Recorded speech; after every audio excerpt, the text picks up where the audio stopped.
looks like when it comes to societal issues.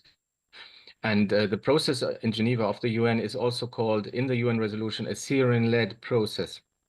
The Syrian-led component had fallen by the wayside in the past years. It was all a bargaining of different regional and powers.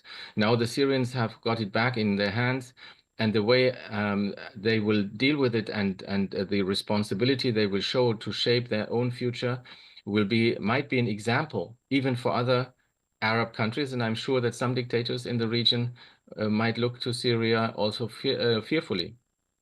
The Assad regime was internally rotten, mafia-like corrupt, and there was very little real loyalty. So this whole system was kept together by fear. And it was a predatory arrangement of different gangs and groups, ideologically rotten, economically bad. And then Assad, he was gone for days, you know. So he was not the leader. If you compare it to Zelensky, who stayed out, you know, who was holding out, and people were looking up to him. No, not at all. So that was the internal weakness of Assad's regime. And it showed also, like in the years before, that he could only survive. He was only able to survive by the help of Hezbollah, Iran, and Russia in the end.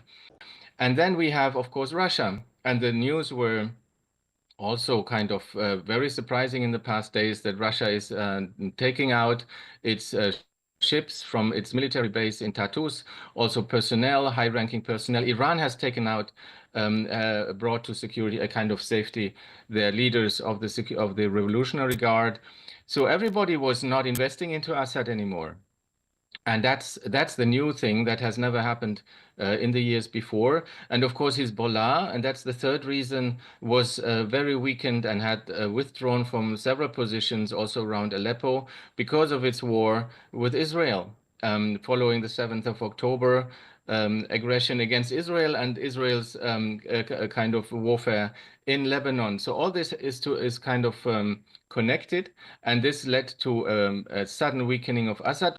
It is, of course, a huge success for Golani to have managed this transition so far in a quite peaceful manner. If you compare it to hundreds of thousands of deaths that Assad caused with his the slaughtering and suppressing the initially peaceful upheaval in 2012, bombing hospitals, torturing people massively.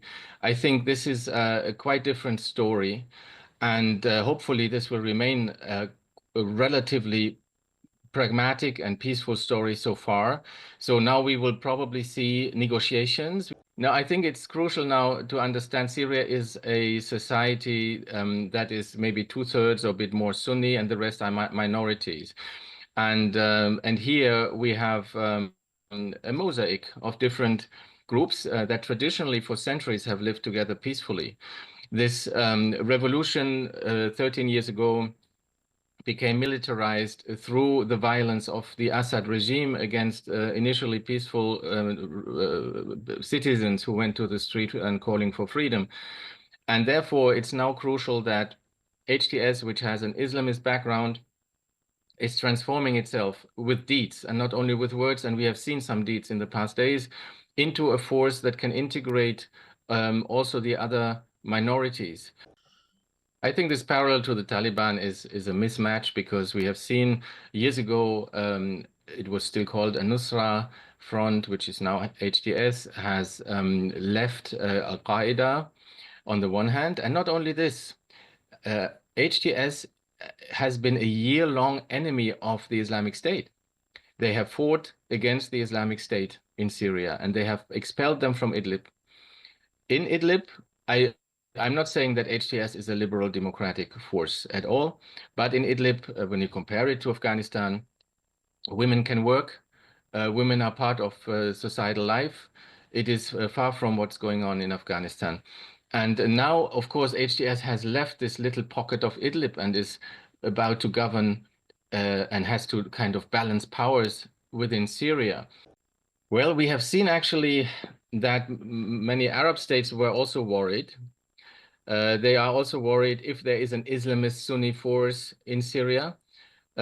Israel has been kind of on the waiting, on the fence, saying actually we are not allied with either one. They, however, can see that Iran has been significantly weakened.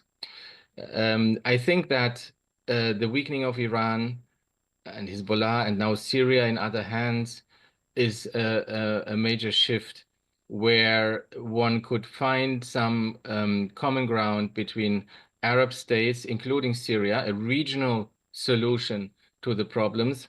But that also needs, of course, a government in Israel that plays along, also with human rights, etc. But there is a new chance to reorder the Middle East now in a regional solution and not only focus on different countries.